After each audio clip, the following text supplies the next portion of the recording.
les raisons qui m'ont amené à accepter d'être président du comité scientifique de CIMA 2015, c'est vraiment mon engagement finalement tout au long de ma vie pour la question de l'inclusion des personnes vivant des situations de handicap, vivant des différences. Je suis anthropologue à l'Université Laval au Québec et président du réseau international sur le processus de production du handicap. Le fait d'avoir des déficiences, des incapacités, ne définit pas en soi une personne. Le handicap, les situations d'exclusion sociale sont liées à la relation d'une personne avec ses déficiences, qu'elles soient liées à des maladies chroniques,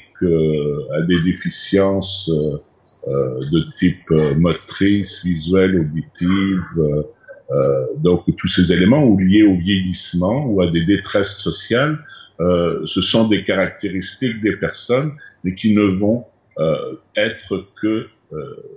ne vont pas déterminer la qualité de leur vie, parce que cette qualité de vie est liée à la relation avec un contexte, avec un environnement qui va les accueillir ou qui va leur faire obstacle. Ce changement de paradigme qu'on appelle l'appropriation du pouvoir par les personnes, c'est le cœur même, je pense, du projet de ce congrès qui vise à décloisonner les experts et à changer la perspective pour que la personne contrôle sa vie. Le soutien aux personnes vulnérables, aux personnes en situation de handicap, nécessite une coopération et une compréhension interdisciplinaire, pluridisciplinaire. On a là une chaîne de coopération qui nécessite une nouvelle perspective. Je pense que nous sommes à un moment de mobilisation avec l'adoption de la Convention relative aux droits des personnes handicapées par l'ONU et sa ratification par plus d'une centaine de pays. Nous sommes dans un mouvement de mobilisation sociale pour l'inclusion. Le phénomène des incapacités, des situations de handicap en lien avec le vieillissement constitue actuellement au niveau mondial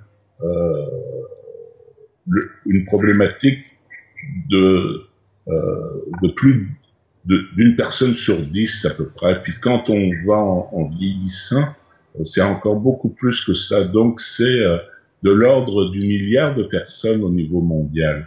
Donc la perspective internationale est vraiment dans un partage des innovations, des meilleures pratiques, une mise en commun des meilleures pratiques, former nos professionnels et à une perspective plus globale des personnes, décloisonnée et de collaboration où chacun ne domine pas, mais où on est dans des relations égalitaires, autant entre les experts et les professionnels qu'avec les vrais experts, c'est-à-dire les personnes en situation de handicap.